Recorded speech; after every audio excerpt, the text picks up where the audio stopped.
A new, more contagious variant of the coronavirus has been discovered in Colorado and California. We know this particular mutant was first discovered in the UK in September. However, cases are now being reported in several countries worldwide.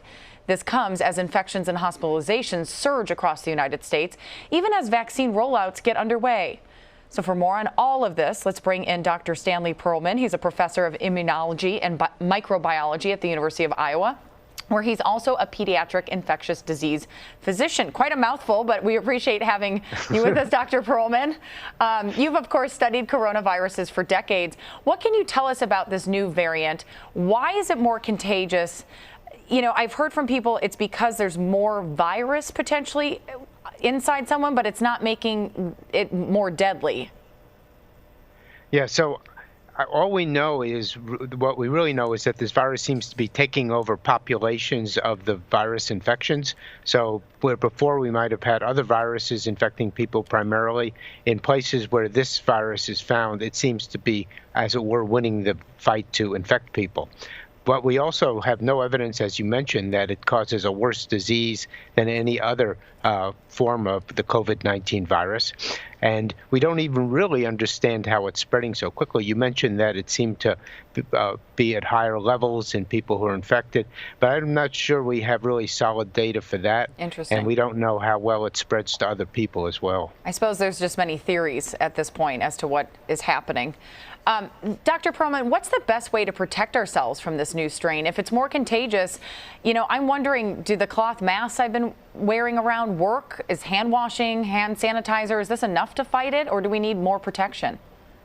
Yeah, so as far as we know now, it's exactly the same as the protection that we would need against the old strains of COVID-19. Hand washing, social distancing, wearing masks, those are the ways that we can protect ourselves from this virus. And in fact, if you have two people, one infected with the wild-type virus, one with the new virus, one's wearing a mask, the other's not, the person who's not wearing the mask, depending on either a virus, will be more likely to spread the virus or become infected.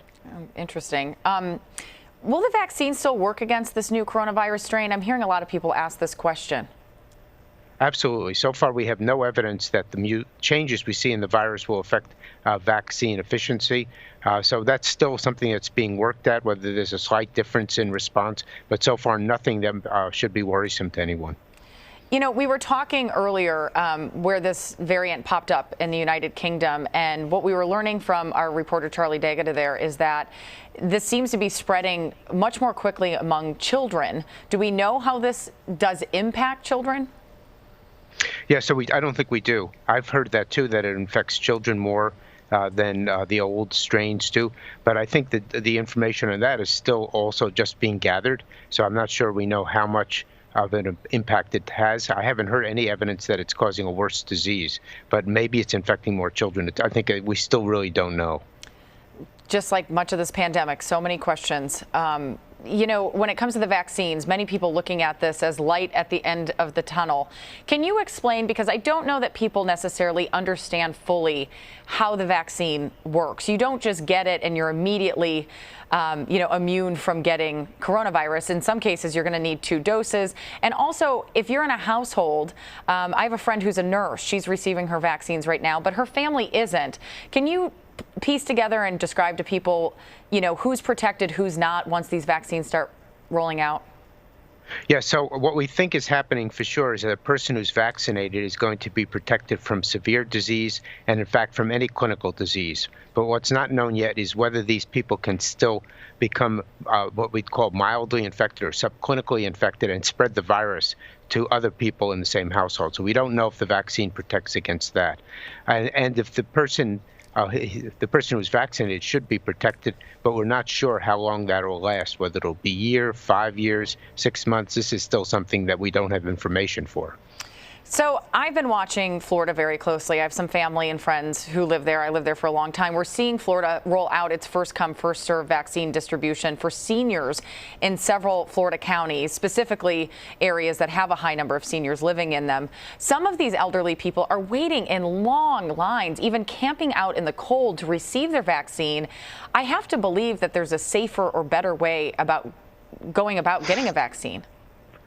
Yeah, well, I would agree with you that if things are done properly, people are offered the vaccine in a logical order so that they can make an appointment, come in, get vaccinated. I know that's what we're doing at the centers here in Iowa.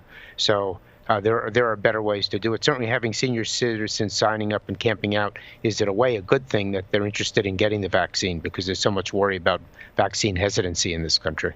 It makes me worry, though. I've been in lines before to get tested, and you have to wonder what if people around you are infected with coronavirus as they're waiting? Yeah, so of course that's a worry. And since you're standing in line next to the same person potentially for minutes to hours, yes, that's something to think about.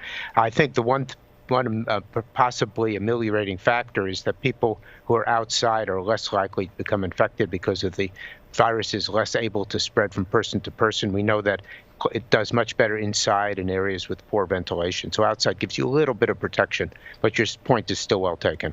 Okay. Dr. Stanley Perlman, we appreciate you being with us. My pleasure.